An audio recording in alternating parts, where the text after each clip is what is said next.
The grandfather hadn't spoken in 2 minutes. The dog had been staring at him for 3. Wes and Beatrice lived in a clapboard farmhouse in upstate New York with their 4-month-old Eli and a Ginger Maine Coon they had adopted the spring before the baby came.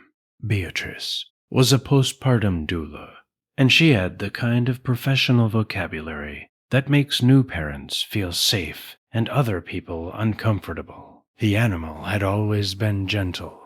People used the word sweet. The veterinarian had used the word unusually attuned, which neither of them had thought much about at the time.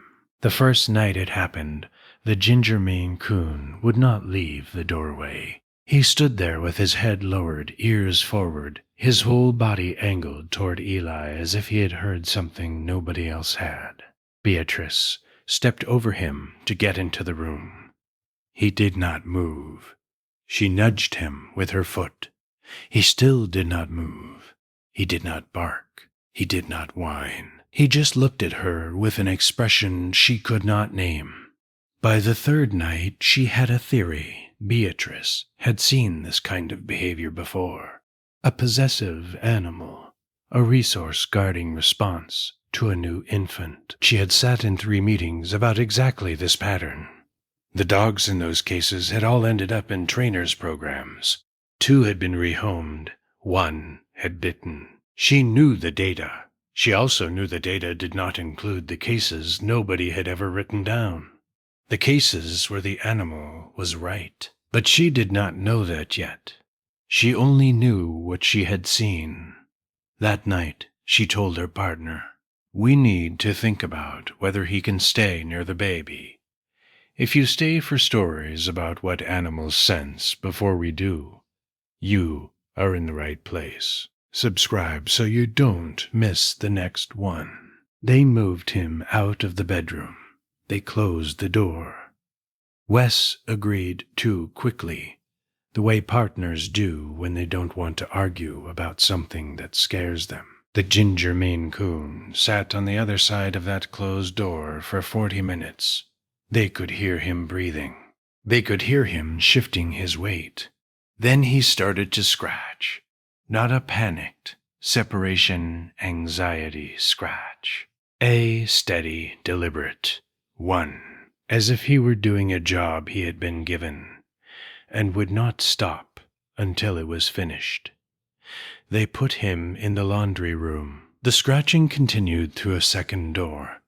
By midnight, Beatrice was crying in the kitchen, and her partner had already left a message at the rescue.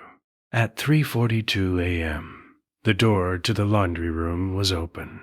They never figured out exactly how. The Ginger Maine Coon was in the bedroom, on the floor beside Eli, and Eli was making a sound that was not quite a sound. Beatrice would later describe it as the absence of one, a too quiet breathing, a stillness that her trained ear should have caught earlier and didn't. The animal pressed his muzzle to Eli's cheek and held it there.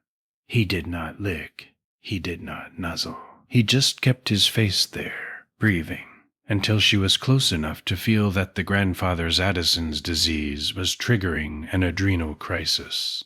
Has your dog or cat ever done something that made no sense until it was the only thing that did? Tell us in the comments.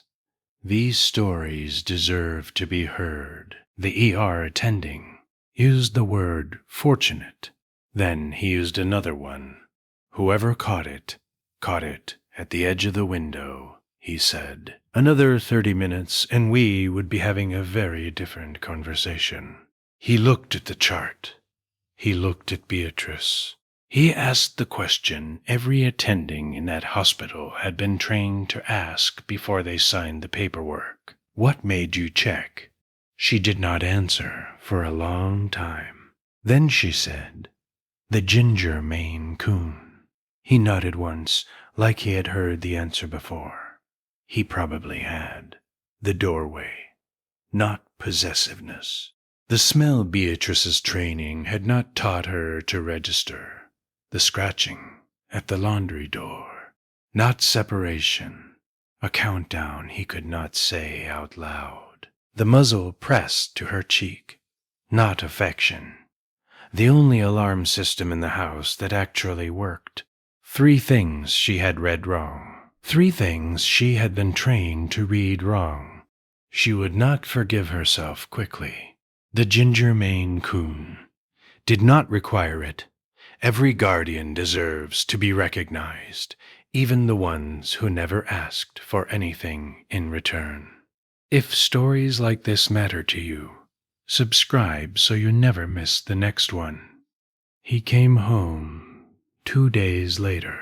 They opened the door and he walked past them both without looking, the way an old soldier walks past a parade he had already served in. He went directly to Eli's room, lay down beside the crib, and exhaled. Beatrice sat in the doorway with her back against the frame and watched him close his eyes. She thought of the closed door, of the steady scratching, of the 40 minutes she would carry with her for the rest of her life. She did not say anything aloud. She just stayed there until the morning, while the Ginger Maine Coon kept watch on the only post he had ever claimed for himself, in a house that had almost learned the wrong lesson, in time to remember the right one. Tomorrow there is another one, about an animal nobody believed, until the camera proved them wrong.